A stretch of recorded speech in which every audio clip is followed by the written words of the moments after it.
أكبر الله أكبر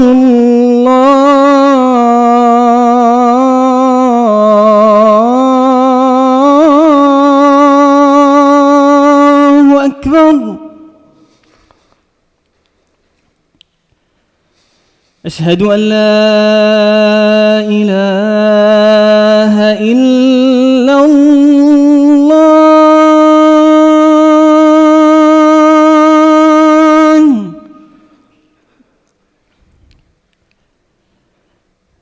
أشهد أن لا إله إلا الله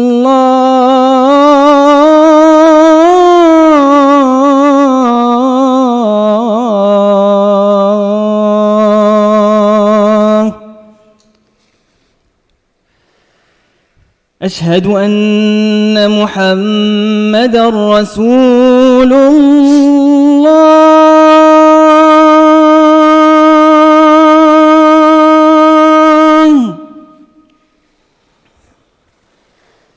أشهد أن محمدًا رسول الله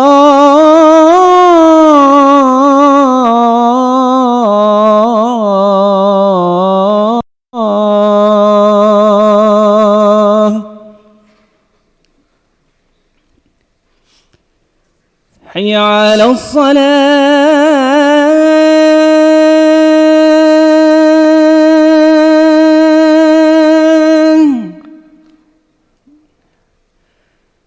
حي على الصلاة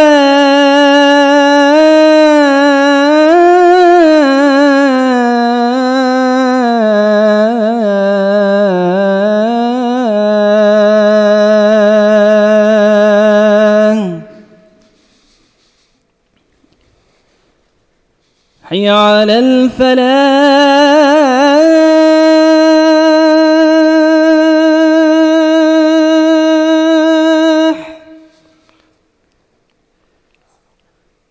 حي على الفلاح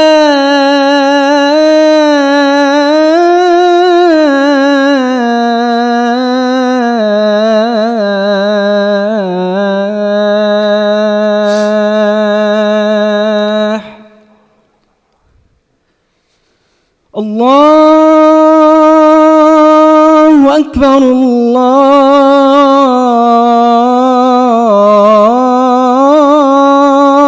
الله أكبر لا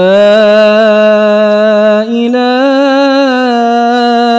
إلا الله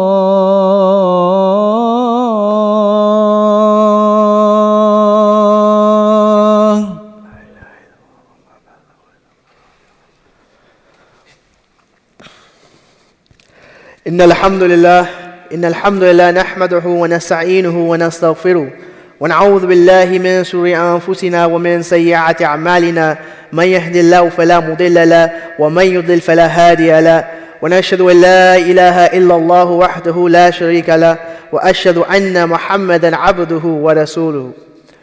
All praise be to Allah. We praise Allah, we thank Him, and we ask for His help, and we beg for His forgiveness, and we seek refuge and protection from Allah from the evils of ourselves and the evil consequences of our sins. Whoever Allah subhanahu wa ta'ala guides, no one in this universe can misguide them. And whoever Allah subhanahu wa ta'ala misguides, no one can guide him to the truth. I bear witness that there is no deity, no object worthy of any act of worship except Allah, the one without any partners, equals, and associates. And I bear witness that Muhammad sallallahu alaihi wasallam is a slave and messenger. يا أيها الذين آمنوا اتقوا الله حق تقاته ولا تموتن إلا وأنتم مسلمون. O you who believe, fear Allah as He should be feared and do not die except as Muslims. يا أيها الناس اتقوا ربكم الذي خلقكم من نفس واحدة وخلق منها زوجها وبث منهما رجالا كثيرا ونساء واتقوا الله الذي تساءلون به والأرحام إن الله كان عليكم رقيبا. O mankind, be dutiful to your Lord. From among you He created a single man, and from him created his wife, and from them both created many men and women. and fear Allah from whom you demand your mutual rights, and do not cut the ties of kinship, for verily Allah is the all-watcher over you. يا أيها الذين آمنوا اتقوا الله وقولوا قولا سديدا يصلح لكم أعمالكم ويغفر لكم ذنوبكم ومن يطع الله ورسوله فقد فاز فوزا عظيما. O you who believe, keep your duty to Allah, fear Him and always speak the truth. For Allah will guide you to do righteous good deeds and He will forgive you your sins. And those who obey Allah subhanahu wa ta'ala and the Messenger sallallahu alayhi wasallam, they have achieved a great achievement. Amma ba'd, and to proceed, we send peace and blessing upon the Prophet Mohammed sallallahu alayhi wasallam, his family, the Sahaba, and the entire Ummah, past, present, and future. رب اشرح لي صدري ويسر لي أمري واحلل عقدة من لساني يفقهوا قولي آمين رب العالمين. O Allah, open for me my chest and make my task easy for me, and loosen the knots on my tongue so that they may understand my speech. Ameen Rabbil Alameen. Today in this Jummah khutbah, I wanted to address a topic that I'm very passionate about, and that is always having hope in people, always having hope in individuals. And I wanted to relay this information through the use of stories, inshallah. So the first story I wanted to tell was about the Prophet Mohammed sallallahu alaihi wasallam. The Prophet sallallahu alaihi wasallam was the most tested human being that has ever lived. And one of the most testing times of the Prophet ﷺ, and just to put it in perspective, at the time after the battle of Uhud, when the Prophet ﷺ found his uncle, Hamza radiallahu anhu, he found his he found his milk brother, someone he was very close to his age, he grew up with, Hamza radiallahu anhu, he found him dismembered and mutilated, and he found him after the battlefield. The Sahaba said, radiallahu anhum, that they had never heard the Prophet ﷺ cry the way he cried on that day. They had never heard how much he had cried that day. And even to that much, Aisha radiallahu anha asked, "O Rasulullah, is this the worst day of your life? Is this the worst time of your life? Is this the worst day?" And he responded with, "No. The worst day was Ta'if. The worst time was when I visited the city of Ta'if." And let's rewind a little bit. The Prophet ﷺ, and this is during the time of the Meccan period, it's about the 10th year after prophethood, and the Prophet ﷺ has just gotten out of the boycott of the Muslims. He has just gone through the death of his beloved wife Khadija radiallahu anha. He has gone through the death of his beloved uncle Abu Talib, and he has already been ostracized, he has already been isolated, he has already been pushed aside. And the Muslims are struggling. So he starts to think, how can I bring people, how can I spread the message to more? How can I bring these Makkans to their senses? How can I bring them to Islam? So he starts to think of a place where he can go and preach the message. And he thinks of the city of Ta'if. There's a couple of reasons why Ta'if was chosen, and among them are that it was a very good stronghold. It was near Mecca. The Meccans greatly respected Ta'if as their rivals, and it was in between mountains, so it was a good strong foothold. So the Prophet ﷺ, he leaves and packs himself, and he goes along with Zayd ibn Harith radiallahu anhu, and he goes without telling many people. He goes and sneaks away. And he visits the city of Ta'if. And he stays there for about 10 days. 10 days he stays there delivering the message, preaching the message, meeting with people. He first starts with meeting the tribal leaders, the son of the chieftains. And when he goes up to them, they mock him and they ridicule him. They make fun of him. Even to the point where they say, "Is this who God has chosen to deliver His message? You of all people?" And the Prophet ﷺ still took these rejections, and he kept going to different individual after individual. He went to the merchants, he went to the youth, he went to the elderly, he went to the poor, he went to everyone. And for 10 days he got rejected by every single person. And it came to the point eventually that the people of Ta'if eventually asked him to leave. Like, pack yourself and go. And the tribal leaders, what they had done was that they wanted to make sure that he never came back, that when he left, he would be humiliated. So they hired a group of thugs, a group of youth, and as he's walking out the city, he's walking with Zayd ibn Harith behind him. So what happens is, they set up two different groups alongside the path. So there's one path, one group on this side, the other group on the other.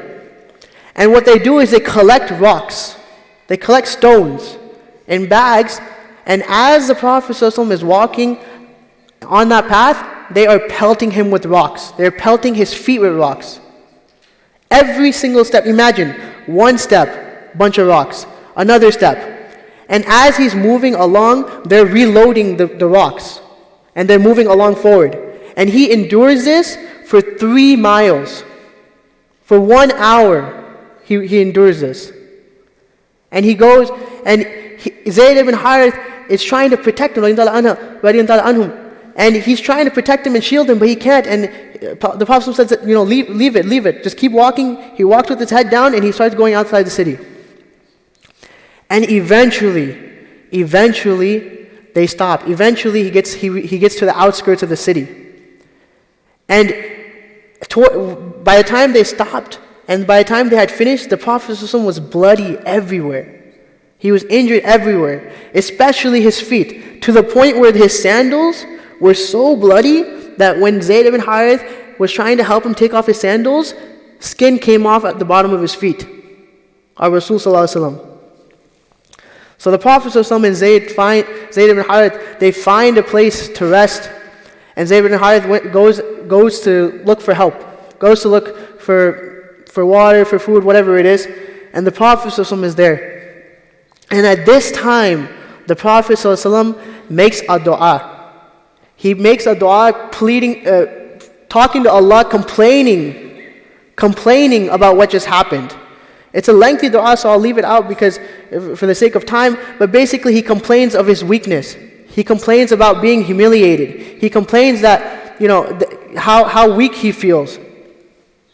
And he basically says, as long as you are pleased with me, I am okay. And this dua was so impactful. It was so impactful, it shook the heavens. And Allah subhanahu wa ta'ala, after he made that dua, Allah subhanahu wa ta'ala sent down Angel Jibreel alayhi salam and another angel with him. And Angel Jibreel alayhi salam, he approaches the Prophet sallallahu alaihi wasallam and he says, Assalamu alaikum. The heavens have heard your complaint. I have brought with me the angel in charge of the mountains that is in between. And he ushers the angel in front to speak to the Prophet sallallahu alaihi wasallam.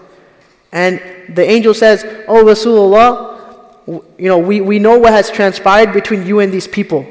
We know what's happened. If you would like, I can take the mountains that the city is between and crush the city, or do any other punishment that you like." And the Prophet ﷺ, how does he respond? How does he respond to this?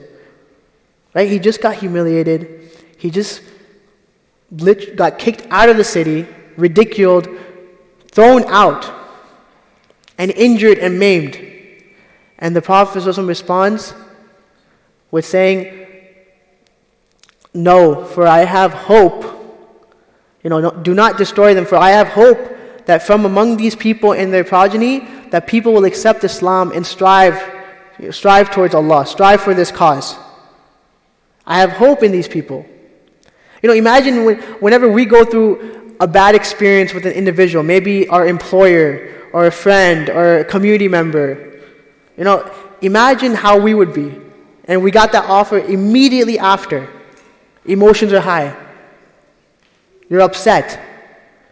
And this is what the Prophet ﷺ chooses to do. He understood and he saw ahead that the people of Ta'if, they weren't raised with values. With values that he was trying to preach. They came from a backward society. But he had hope that these people would come around. He understood where they were coming from. He knew that eventually, over time, inshallah, that they would come around. And what happened in the future? What happened towards the end of his life and afterwards? people did come to Islam. People from Ta'if accepted Islam. And I'll give you an example of sometimes how we misunderstand or we push people away, and it's because of this concept of hope. I have a good friend of mine, and he is one of those working professionals that whatever he touches is gold, right? A gem. And he's one of those people. He finished his degree very quickly. He finished his master's very quickly. He got a promotion very quickly.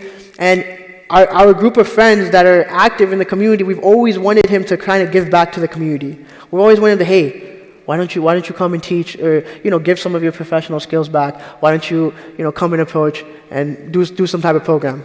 And every time he'd kind of avoid it or make an excuse or something. And one day I sat down with him and I was like, hey man, like, what's going on? Like, why do you feel like you don't want to do this? Like, why don't you want to do this? And he basically tells me and explains how he went to the same college that I went to, and he had gone to an event at the MSA, the Muslim Student Association. And when he went to the MSA event, one of the brothers came up to him and said, "What are you doing here? Like, you shouldn't be here. You don't belong here. You should leave." And this was years ago, 5-6 years before I even went to school there. And as he's telling me this, I can feel the hurt in his heart. I can feel how upset he's about it. And he said, ever since that point, I don't go to Muslim events anymore. I don't go to the Masjid anymore, and I don't want to be around people like that. He lost, he lost hope. And I didn't and myself and our other friends, we didn't understand that, maybe he needs some time. He needs some time to, process it. He needs some time to come back. And we need to give him time. So what's the takeaway? What's the lesson that we learn from the Prophet ﷺ, and maybe we can learn from these types of encounters that we have? Is that we need to seek to understand before we seek to be understood. We need to seek to understand people before we want to go out and preach, before we want to go out and have them listen to us or force them to do what we want them to do. And we should never, ever lose hope in people. We should never lose hope in people. The next story I want to share is a story about Imam Ahmad bin Hanbal rahimahullah. For those who don't know, Imam Ahmad bin Hanbal rahimahullah, he is one of the greatest scholars of our history. One of our schools of thought, he's a pioneer of it. And this story originates from his son, Abdullah ibn Ahmad bin Hanbal rahimahullah. Abdullah would always hear his father, Imam Ahmad, asking forgiveness for a man named Abu Haytham. He would always hear him say, Allah forgive Abu Haytham. Allah have mercy on Abu Haytham. And one day Abdullah asked his father, who is Abu Haytham? Who is this man that you always make dua for? So Imam Ahmad tells a story that back in the day, years before, there was a great fitna happening in the land. And again, this was hundreds of years after the Prophet ﷺ and hundreds of years after the Khilafah. So Imam Ahmad says that at that time there was a great fitna where many different illogical beliefs were being said and adopted by new scholars.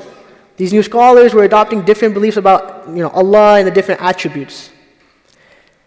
And what happened was the rulers and the kings of that time started adopting these incorrect beliefs.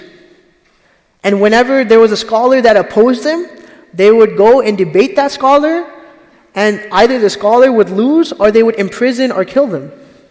And one by one, each scholar fell, except until Imam Ahmad was the one left standing, was the last man standing. And so the king invites Imam Ahmad to his palace, to his kingdom, wherever he was. And he has him debate his new scholars. And Imam Ahmad, rahimahullah, he debates them to the point and he defeats all of their illogical beliefs and leaves them speechless. And he leaves. And the king, out of his ego, out of his haste, says, why should I listen to the scholar? Who is he? I'm the ruler. He's got to follow what I say. So he orders his guards to go and get Imam Ahmad and tie him up and bring him back here, and we will lash him until he gives up his position and gives up his beliefs. These beliefs that are against us. So the guards go to Imam Ahmad's house and they chain him up, maximum like security style. Hands, feet, everything. And what they do is they try to humiliate him. And they take him in front of the city, in front of the marketplace, in front of all the groups of people. And everyone is shocked. And Imam Ahmad says that, he started thinking to himself, why should I take this humiliation? Allah has given me a way out.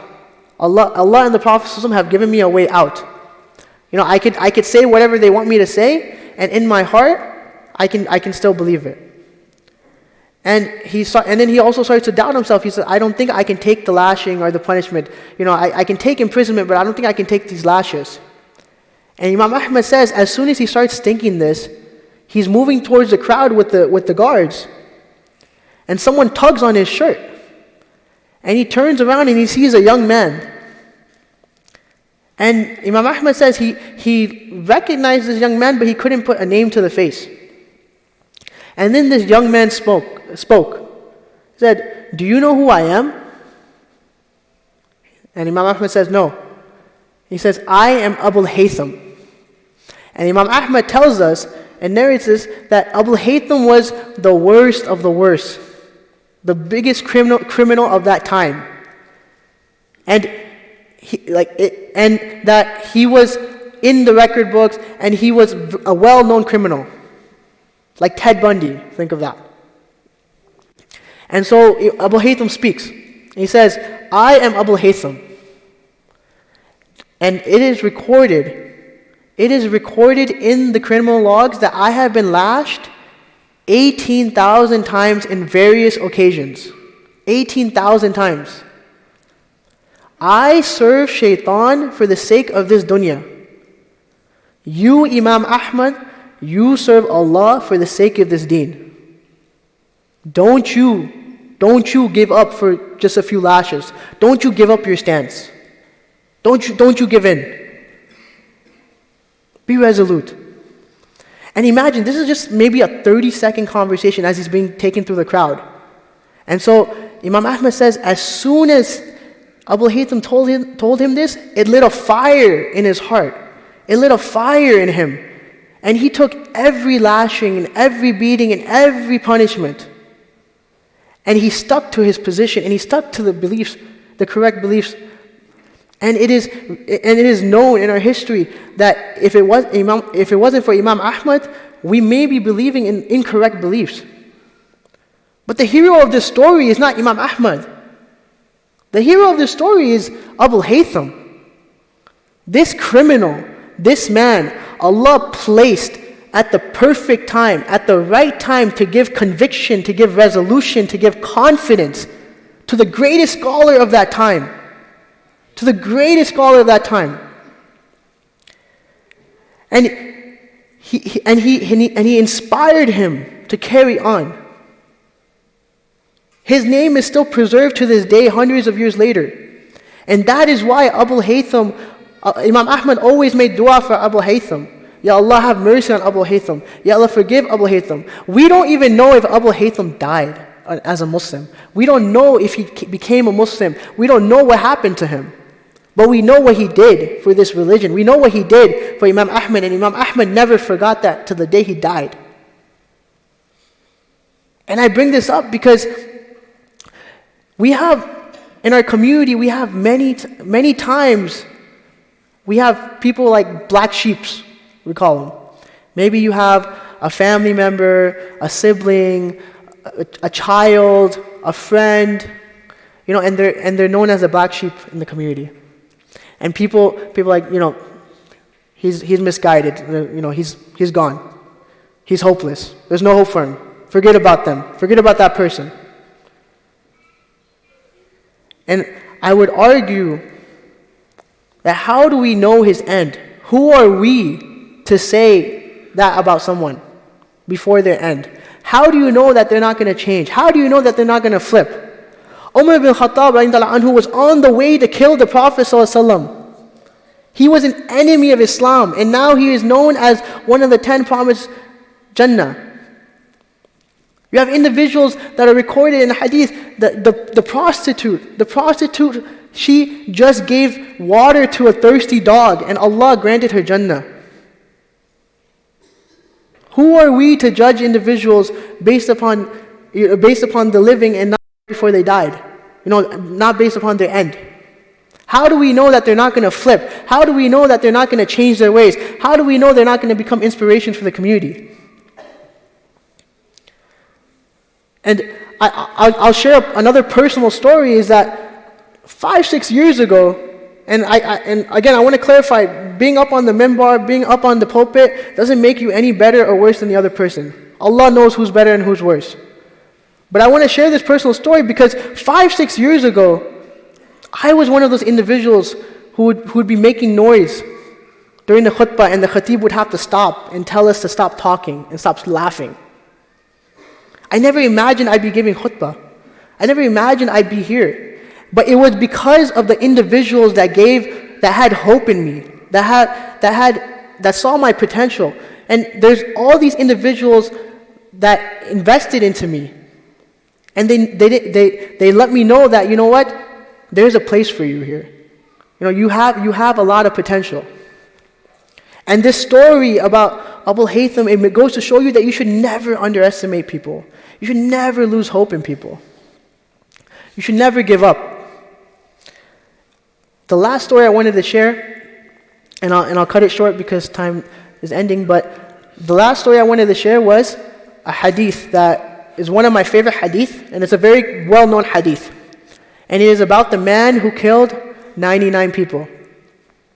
The Prophet ﷺ narrates this hadith, and he tells us that during the time of Bani Israel, there was a man that had killed 99 people. And he felt remorse, he felt guilt, he felt bad. And so what he did was he went and asked around for the most knowledgeable person. Right? So he's directed to a monk, a worshipper, maybe their most avid masjid goer, whatever it was.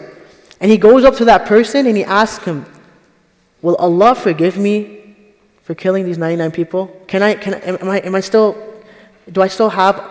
get Allah's potential forgiveness?" And this man, out of his lack of education, out of his lack of understanding, out of his lack of hope, he says, "No, you've killed 99 people, bro. You ain't going to Jannah." And the man, he felt very upset and angry. So what he did was, he killed that man too. And now he's at 100 people. And something was in his heart where he said, "I want to still seek Allah's forgiveness." And he's asked around for a knowledgeable person again. And he's directed to a scholar, someone with knowledge. And he asked the scholar the very same question.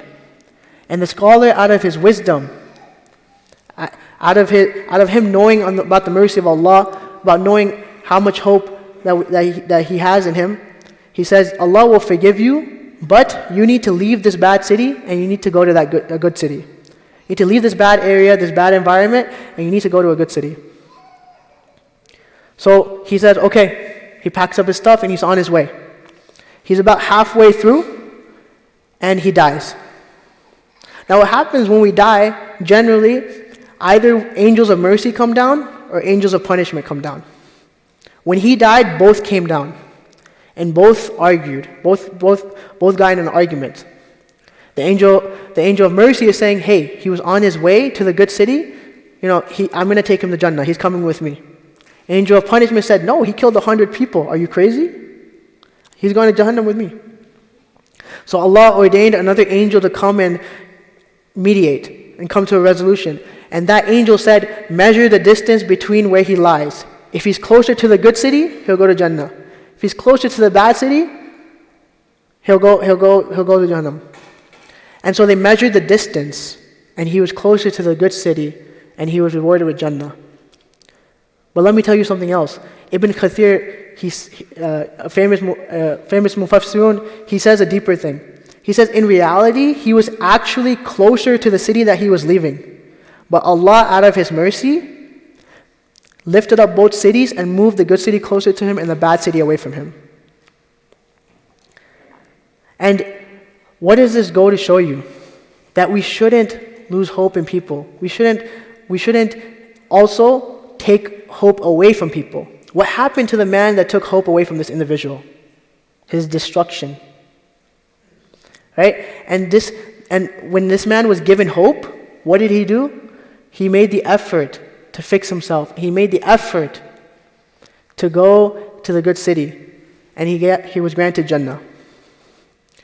And one takeaway that you can come from this story is that people don't care about how much you know until they know how much you care. People don't care about how much you know until they know how much you care. Say it for one more time. People don't care about how much you know till they know how much you care about them. When you're trying to preach, when you're trying to talk to your husband or wife, when you're talking to your child, when you're talking to your friend, and they feel that you're just lecturing them, they feel that you're just looking down upon them, they can't feel that you care about them, they're gonna ignore you, they're not gonna come around. And they're gonna feel hopeless. And we have to be those individuals of hope. We have to be that inspiration for them. We have to be there for them so that they will hear the message, so that they will come and come to the right path, right? And come and be the best person that they can be. Because every single person has limitless potential. Every single individual here, every single individual on the entire face of this earth. And we should never ever lose hope in people. أقول قولي هذا وأستغفر الله ولكم.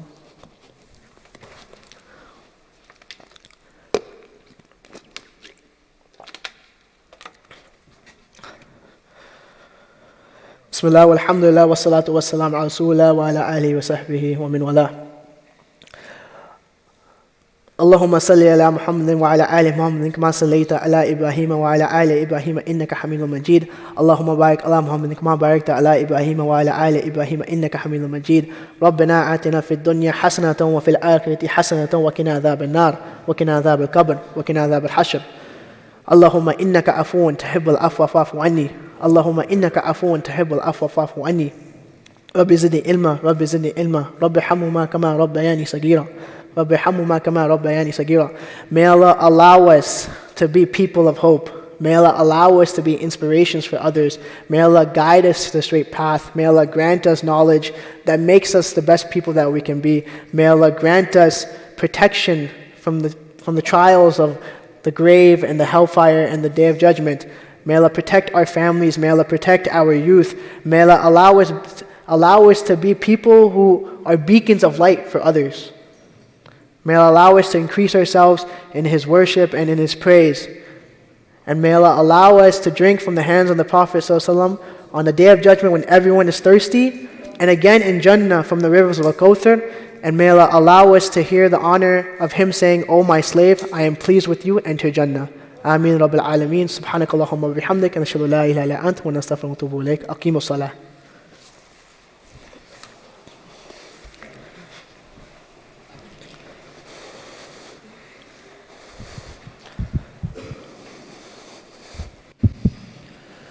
الله أكبر الله أكبر أشهد أن لا إله إلا الله أشهد أن محمد رسول الله حي على الصلاة حي على الفلاح قد قامت الصلاة قد قامت الصلاة الله أكبر الله أكبر لا إله إلا الله لا إله إلا الله.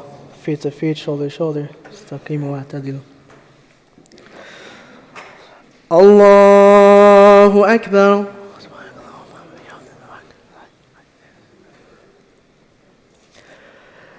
الحمد لله رب العالمين الرحمن الرحيم مالك يوم الدين إياك نعبد وإياك نستعين اهدنا الصراط المستقيم صراط الذين أنعمت عليهم غير المغضوب عليهم ولا الضالين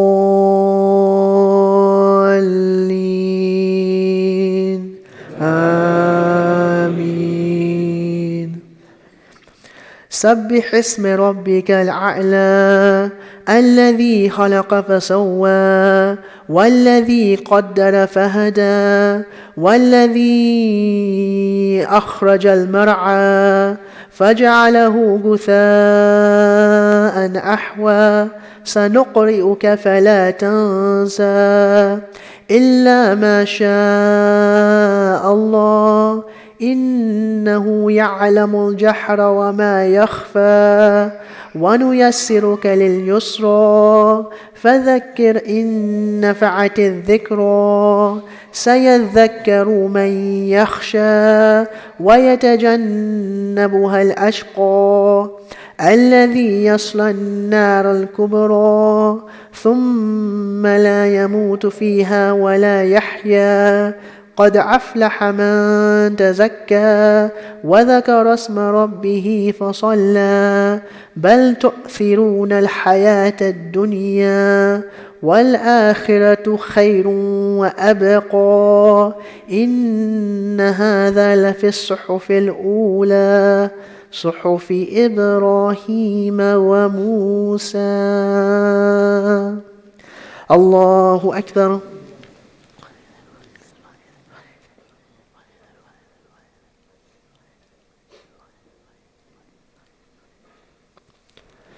سمع الله لمن حمده. الله أكبر.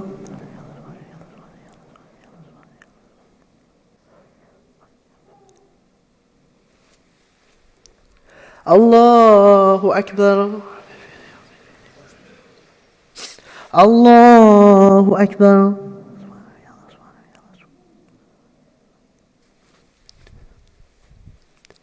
الله أكبر. الحمد لله رب العالمين الرحمن الرحيم مالك يوم الدين إياك نعبد وإياك نستعين اهدنا الصراط المستقيم صراط الذين أنعمت عليهم غير المغضوب عليهم ولا الضالين آمين.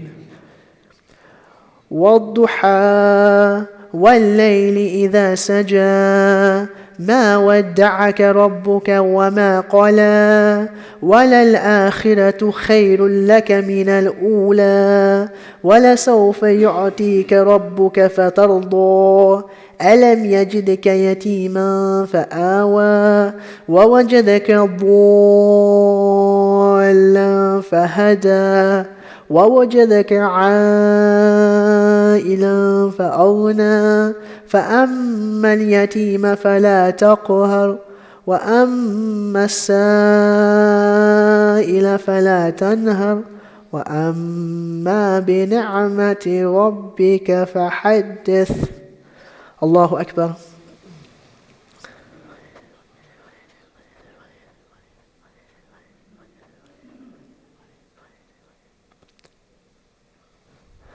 سمع الله لمن حمده. الله أكبر.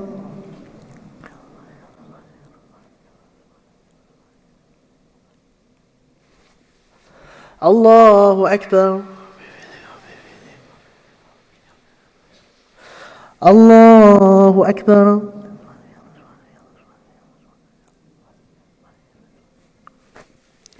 الله أكبر.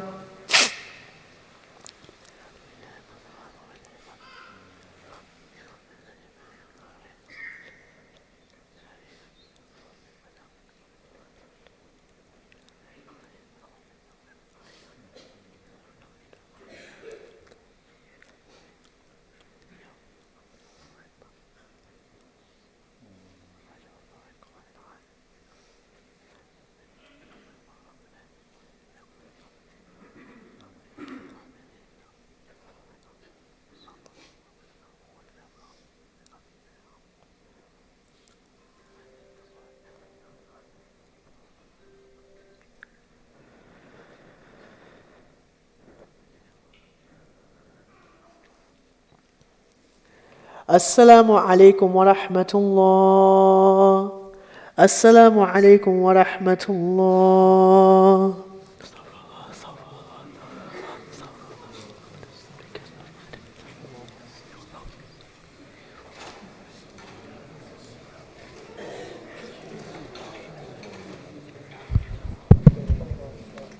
Assalamu alaikum wa rahmatullahi wa barakatuh. Alhamdulillah, we had a guest speaker, Brother Humayun Khan. He flew in a very short notice, 5 a.m. flight, catching a 5 a.m. flight, coming all the way from Florida. And Jazakallah khair for beautiful khutbah. Alhamdulillah, I have some more announcements. These are the youth need to lead us in future, inshallah. So, make dua for him and for his family. We have, on your way out, please pay $20 on your way out for the Masjid operation. And as well as we have a cemetery that coming up, the fundraiser. So, just to reminding you, the Farmersville Cemetery that still need your support. And you can buy your tickets for yourself, or you can buy tickets for your family as well. You can buy more tickets, and then just, contribute to that. Okay, Assalamu alaikum. Jazakallah khair. Assalamu alaikum wa rahmatullahi wa barakatuh.